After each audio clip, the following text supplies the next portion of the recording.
This is my audience.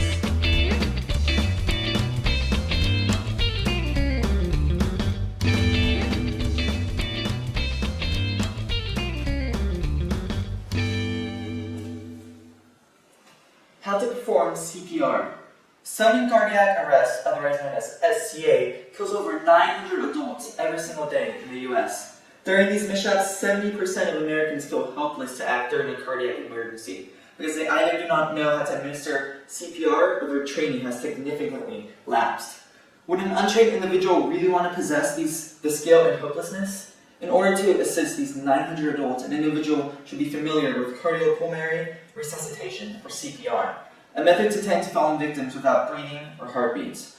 Although it is needed with proper technique through all of its stages such as preconditions, CPR itself, and after obligations, CPR is vital for saving lives and making a difference for others.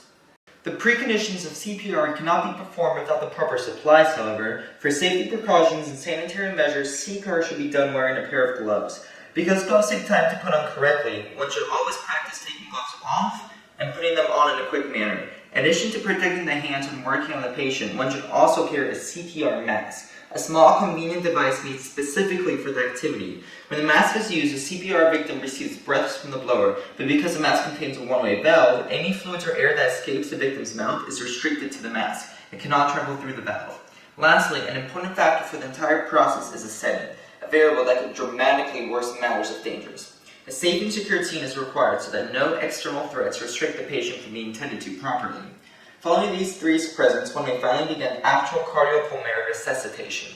Nonetheless, in order to do this properly and professionally, one must take a course to practice the proper forms and steps. As I have done, it can easily be done by taking an American Red Cross course in the local aquatic park, fitness center, and natatorium. It is a course that lasts approximately 4 days, a 30-hour required time span. Following the required supplies, one learns of the important first assessment, the actions one must take when first confronting the patient after realizing that he or she needs assistance.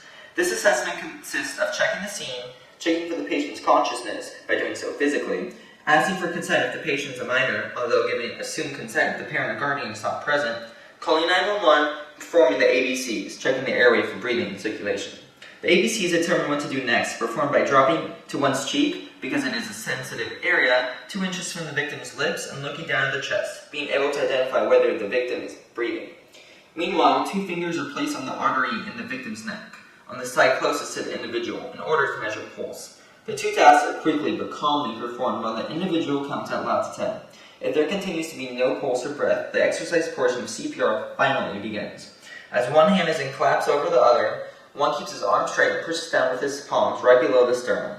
30 compressions or chest pushes must be done at a pace of around 100 beats per minute, followed by 2 rescue breaths. Both rescue breaths should be 1 second long and should be 2 seconds apart, using the mask properly on the victim's mouth, clearly indicating on how to be inserted, but flip when used on an infant, ensuring a proper sealed enclosure. The operation of giving compressions and breaths should be done 5 times, approximately 2 minutes, until the victim is reassessed, by repositioning the area and checking the ABCs. Still, at times, CPR must be halted. Cardiopulmonary resuscitation is a consistent process to ensure the safety and intendedly the revival of the victim's heartbeat and breath. Hence, only 5 variables determine if the operation should be stopped. The first includes the CPR performer becoming too exhausted in extreme measures. Because of the high levels of adrenaline and pressure, CPR is a fatiguing exercise that requires focus and accuracy. Another reason includes the scene becoming unsafe, such as dangerous weather conditions. The victim must quickly, but not dangerously, be taken to another scene so as to guarantee a prevention of threatening stimuli. 2 other reasons for the stopping of CPR include the next steps in the process if the CPR being performed does not revive the person being tended to.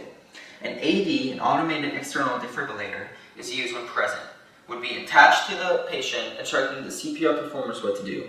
The EMS, emergency medical services, or another person of higher authority coming to the scene is the next variable in CPR stopping by the initial performer. However, this means that the higher authority must actually take over, not just arrive at the scene, assuring the safety of the victim. Lastly, the chief goal of CPR may occur so that it can finally be stopped. The victim conveying signs of life, including a return pulse or breath. The helper then helps the revived victim to the side and stays at the scene, watching the victim until the EMS come to document and bring the victim to the hospital for post-CPR measures. Hence concludes a long process of CPR. From all these specific instructions, it may be deduced that although very helpful in the most extreme conditions, cardiopulmonary resuscitation is a complicated procedure that requires precision and concentration through all of its parts, the preconditions and supplies, the strenuous portion and compressions, and the afterward duties and reasons to stop. Nevertheless, if done correctly, whether through bringing the victim's pulse and breath back or handing the duties over to a person of higher authority, the individual feels satisfied and pleased for making a difference, or at least making an effort in another's life. It is a welcome, triumphant emotion, and that is why I learned the task. I enjoy working to the best of my abilities to make differences in others' lives. I enjoy having high levels of stress and adrenaline for the better cause. I always enjoy being prepared in case a mishap occurs. It is an opportunity like no other to learn this procedure, for it is never known what may occur.